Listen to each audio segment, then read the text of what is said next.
Welcome to Farmore, Colorado. We're on location today at the Blossom at Windsor Gardens, and with me is Rudy Grant and his band. And we're going to open the show with a tune. Take it away, Rudy. Thank you.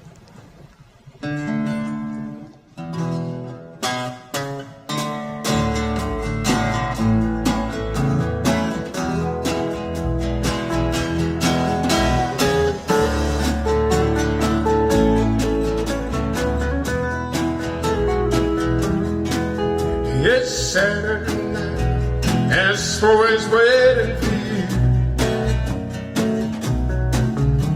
You don't need a bar stool to do what you came here to do. The band starts to play, lovers all sway to the sound of some lost love as they hope another is found. Cowboys flirting, coasting along next to you as he moves through the crowd. You know what you want him to do, and he asks you to dance. Your dying wish coming true. Well, he'll take your hand, the two-step is calling to you.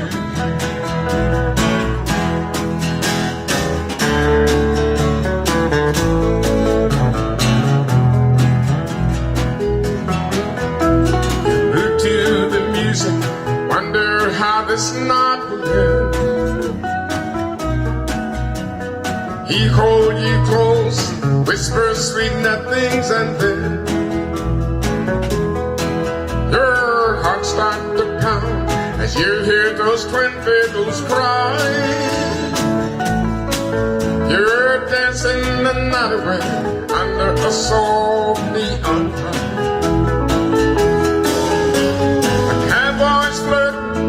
Toasting along next to you as he moves through the crowd. You know what you want him to do. He asks you to dance, your dying wish coming true. Well, he takes your hand, the two-step is calling to you. Take your hand, that two-step is calling to you.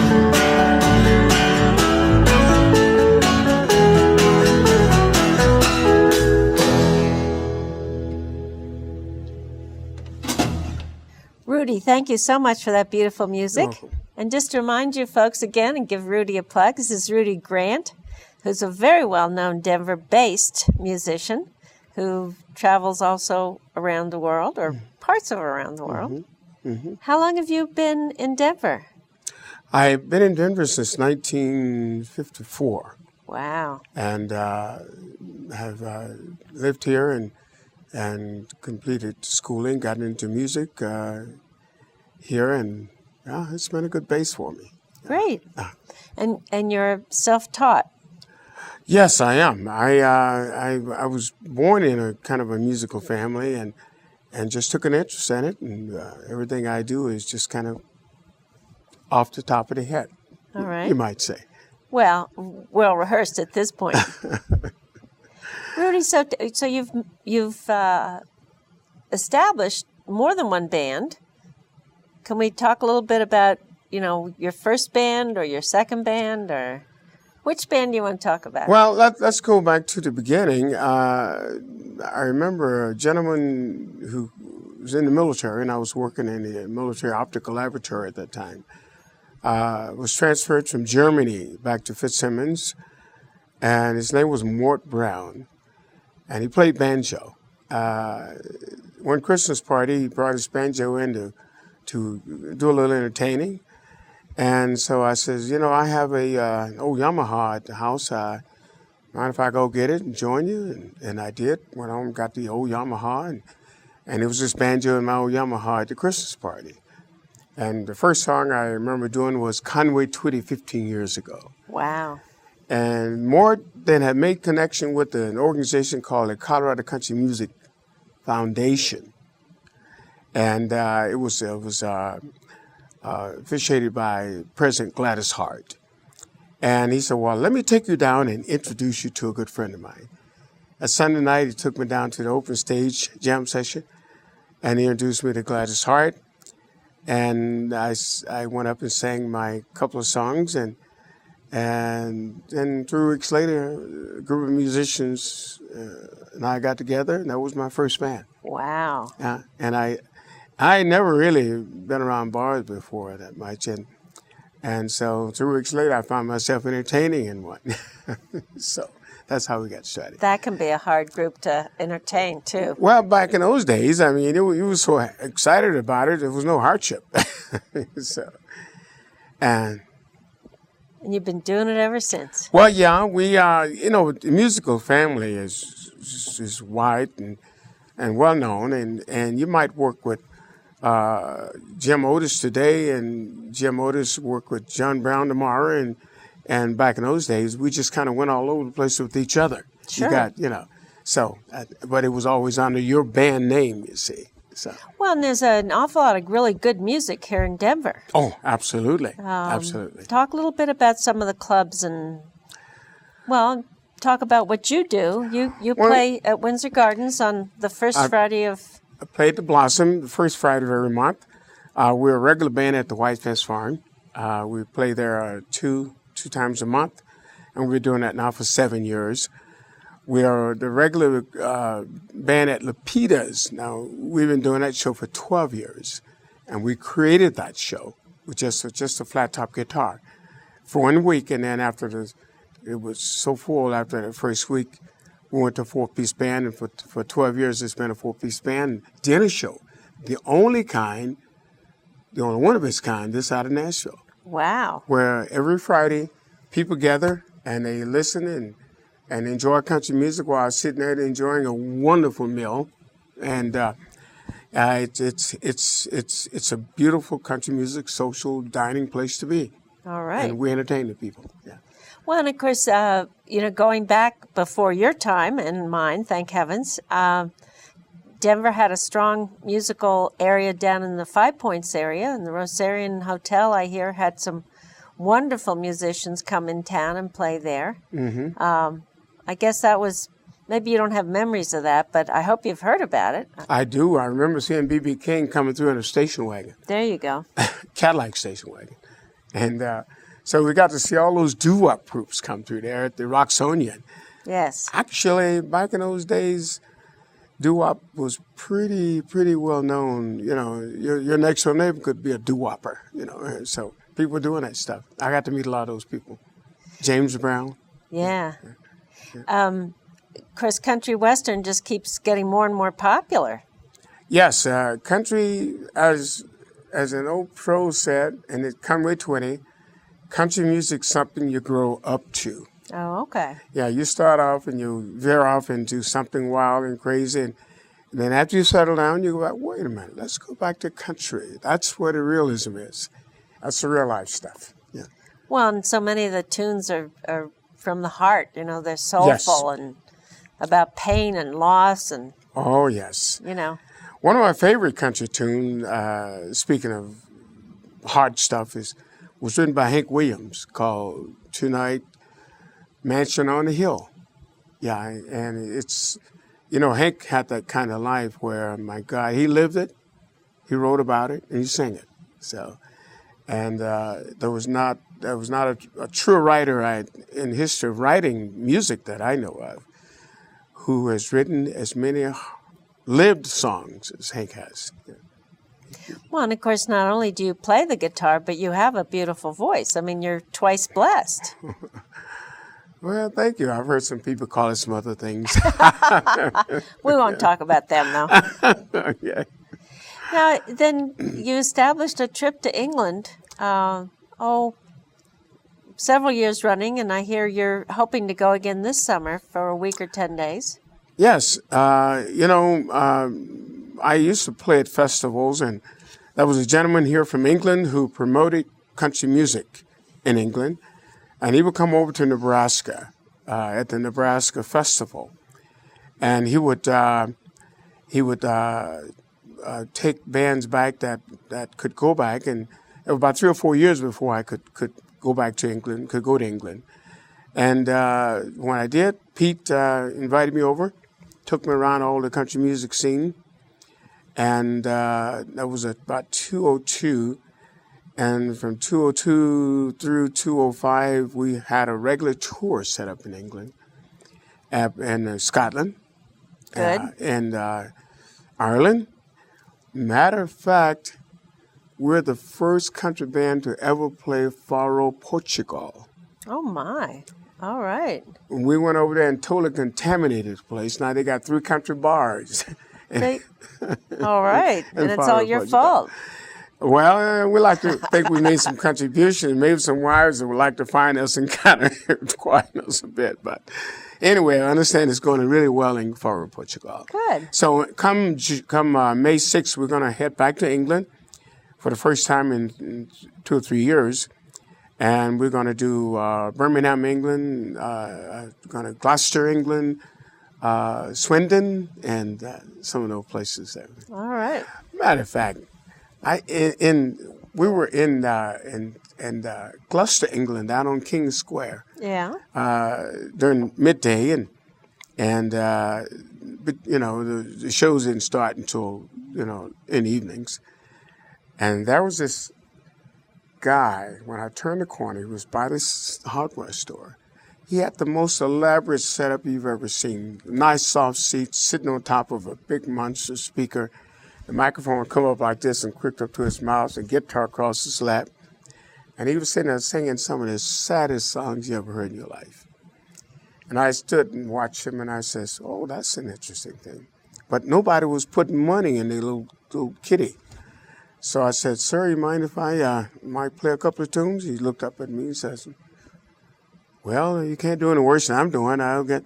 So anyway, he got up and he strapped me in. He stood over my shoulder to make sure I didn't take off with the guitar, So anyway, I started singing. The first song was Goodbye, Joe, me gotta go, me, oh my, oh. People were coming by, sitting around, throwing money in the pot. And his eyes were bugging out of his head. And Bobby's coming by, and they was, oh, yeah, it's a good. And so after 3 songs, I said, well, I guess I better let you. He said, no, you stay where you are. You're doing good. So I said, no, I got it right. So I gave him his guitar, and he says, obvious, I got to learn some more songs. There you go. I said, yeah, people want to hear happy songs, It's not time for the sad stuff. But he said, well, thank you, he says. And he had quite a lay in his so. That's pretty good. But it satisfied a passion that I'd had for a long, long time. I always wanted to do a little panhandling. Not too much, though. No, that was fun. That was fun. Well, and of course, when you're in a different country and stuff, you can kind of let go, and nobody knows you. Well, and we brought a group from England over here, and we were down on the 16th Street Mall, and they were having a ball, and there was a college girl, obviously. She was standing on the corner. She was picking like she was scared to death. And Sheila and I was on the bus. We were on the city bus. But you got to say Sheila's your wife, so people know yeah. who we're talking about. She was my heart and soul. Okay. So anyway, we were sitting on the bus, and all of a sudden, I was like a streak of lightning, and I was off the bus. And she didn't know what had happened, so she went up to the next corner, because she couldn't move as fast. So she got off and came back. I said, well, it's this girl here, and she looked like she's scared to death. I just wanted to talk to her. Anyway, I says, how are you doing, girl? She says, fine. I says, mind if I play guitar? And she says, well, yeah. She looked at me, well, yeah, I guess. So anyway, I took the guitar and I was playing. And so we did about $17 for it real fast. Wow. And here I got a nephew who bums me out for money every time he sees me. Guess who comes bopping down the streets? I'm standing there on the corner panhandling, and here comes my nephew that borrows money from me all the time. And he looked at me and says, well, Unc, I didn't know. He says, so he takes out $5 and he and I couldn't. The only $5 I ever got back from him, out of all the money. So then I had to go and call my brother. I says, brother, don't believe it. It wasn't what it appeared to me. So, but that was fun. Well, I hoped you helped that young lady relax too, and she was tickled with that. She was get into her music a little bit more. She was tickled. Yeah, that's a good stories. Well, now you also go to Nebraska on, I don't know, regular tours, or 34 years ago we inaugurated a Nebraska Country Music Festival. Went up and organized it for President Bob and Doc Dante, and that's been going now, and it's a really big event every year in October. It's the second week in October, and that, like I said, we laid the groundwork for that 34 years ago. So what city is it in? What Hastings, Nebraska. All right. Okay, so Hastings, second week in October, folks. Second week in October. All right, good. And you're in the Hall of Fame. You're in a couple of different Halls of Fame. No, Nebraska Hall of Fame. Well, there you go. I am also inducted into the Colorado Country Music Hall of Fame. And yes, I am kind of proud of that. You betcha. Yeah. It's a hard thing to get into. Yeah, I guess. Now, so are you active with the Black History Museum, or do you I am. play there? Matter of fact, I am. And I'm a lifetime member of the Black American West Museum. I work closely with the Buffalo Soldiers and doing things with them, and Black Cowboys. Yeah. And we do things. Matter of fact, I renamed my band the Buffalo Riders because I really look up to those guys. So we're the Buffalo Riders and they're the Buffalo Soldiers. So we have a kind of close kinship there. Okay. Yeah. A lot of people really don't understand the history of Black Buffalo Riders and Black Cowboys in this nation's history. I'm going to throw in a little plug for the Black American West Museum. Now, it's a nonprofit organization, and they got a wall-to-wall Black history, Western history there, covering everything from the Tuskegee Airmen, the Buffalo Soldiers, country Western outlaws, and everything had to do with the Old West. They have. So I would invite people to visit the Black American West Museum. They got a healthy history of Black American West. When you have to tell them where it is. It's on Welton Street. Yes, it's 30th and Welton. There you go. Right on the corner, 30th and Welton. You can't miss it once you get there. Yeah. There's a big sign. Yes, absolutely. So, it's real easy to get to, too. Yeah, it is easy. Yeah. And they'd love to see you down there. So come on down. All right. Yeah. Tell me about your real early days with your family. My goodness. I hear you grew up in the Deep South. I grew up as deep in the South as you could get. I grew up in Louisiana, and I was born up in around Minden, Louisiana, which is kind of rocky and hilly, and not great for farming. And so the kids kept coming. My father he worked for the ammunition plant in Shreveport during the day, and haul puckwood at night.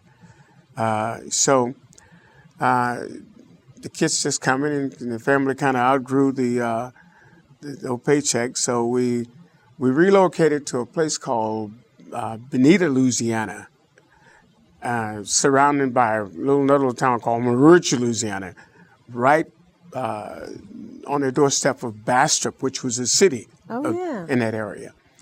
And their cotton grew about 6 feet. Cotton grew 6 feet tall. Wow. Oh, yeah, easy. Corn, you didn't know where to stop. Corn was there. And we went down to sharecroppers. The first year we did 72 bales of cotton. Me and my other 3 brothers were champion cotton pickers. Wow. Yeah. And so we did 72 bales of cotton. We picked all of our cotton, and then Dad would farm us out to work for other people in the area. So we did well that year. And I lived that life until I was about 13 and went through many changes. And my family were musical. All my cousins played blues like T-Bone Walker and Lightning Hopkins and all Guitar Slim. They were like blues. And they made their own guitars, slide guitars. Wow. Yes, and so, but we couldn't listen to blues because it was sinful. So we had to listen to country music. Hank Williams, guy. Well, I left Louisiana one night just before I was 14, slipped out the window about 12 o'clock, got chased by some people who didn't have my better health in mind. Oh, boy. And I thumbed to another town about 20 miles away, Bastrop. Slept on the pool room step that night. And an old guy was delivering ice to the place, woke me up and said, "Boy, what are you doing down there?" I says, he said, "Where you staying?" I said, "Well, here for now." "You got a job? No? You want to work?" "Yeah." So he paid me 75 cents a day to pack all of his ice. There you go. Through his old ice route. Wow. And from there I went to a delivery store where I did the gasoline, to stock shelves, cut meat, you name it, I did it until I came to Colorado. Which is about a year later, and I've been here ever since. So, and I went back and brought my whole family back when I was married, and beyond a spanking. I was 21 then. So. Oh yeah. And so I brought them out here and set them up in a home. Cool. So. All right. Yeah. Yeah, because you said you got a brother out here because your nephews saw you on 16th Street Mall. So. I got a brother. Yes, I just lost my brother Sylvester about 2 years ago, but it was his son that was down, and I have a sister here, and two sisters here, matter of fact, and my daughter is she's head of the Cherry Creek school resources there. Nice. School, yeah. All right, so she got into education. Well, she's a PhD educational person. Whoa, yeah. heavy duty. Wow. You got a great family there. Well, I'm proud of her. You betcha. Yeah. So now all these other trips you take, they're keeping you pretty busy. You're a very busy man. Well, we I retired from the Department of Defense, anyway, and then I retired from United Airlines.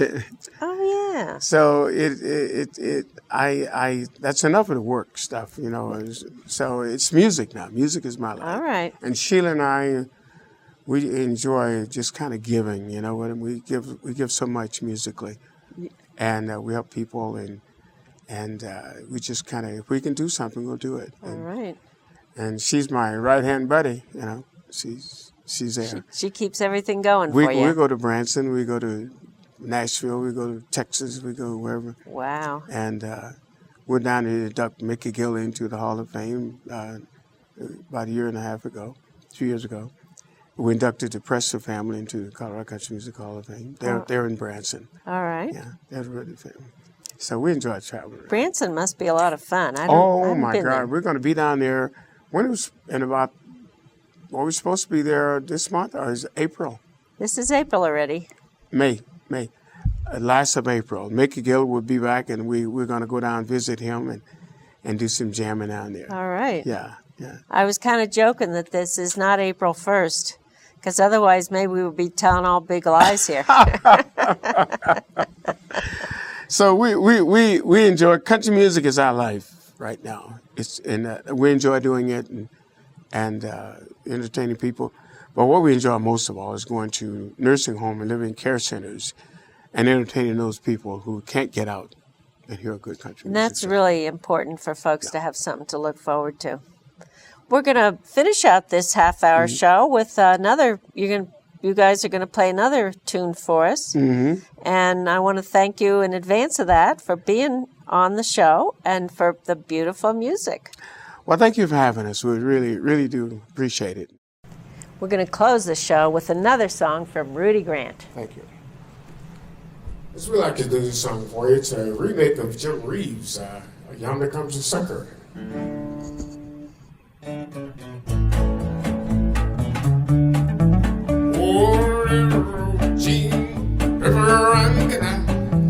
there comes a sucker. He's got my gal, and she's gone. Ooh, I get her my last farewell. I fell in love with little thing. I thought that when it bells would ring. She was as sweet as sweet. could be. I found out what she did to me. Railroad, steamboat, river and canal.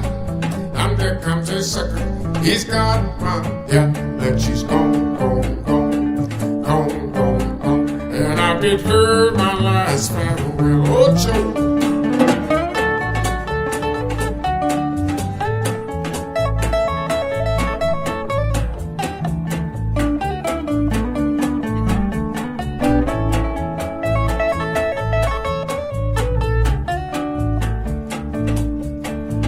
I asked her mother to let her go. She whispered, mother, please tell him no. Though he may think that I am true, there's many more who think so too. Oh, railroad, steamboat, river and canal. And there comes a sucker, he's got my gal, and she's gone, gone, gone, gone, gone, gone. Ooh, I bid her my last farewell.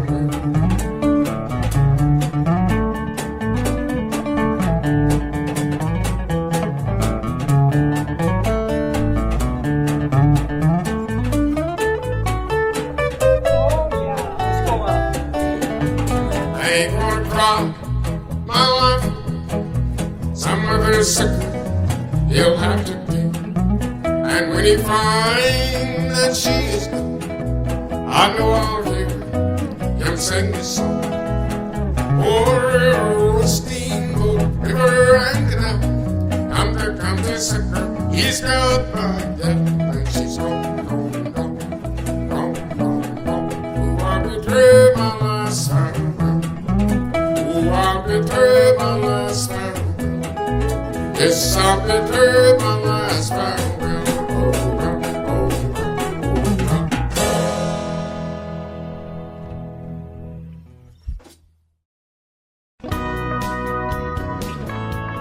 Far More Colorado is a public affairs interview program highlighting people of interest to Coloradans.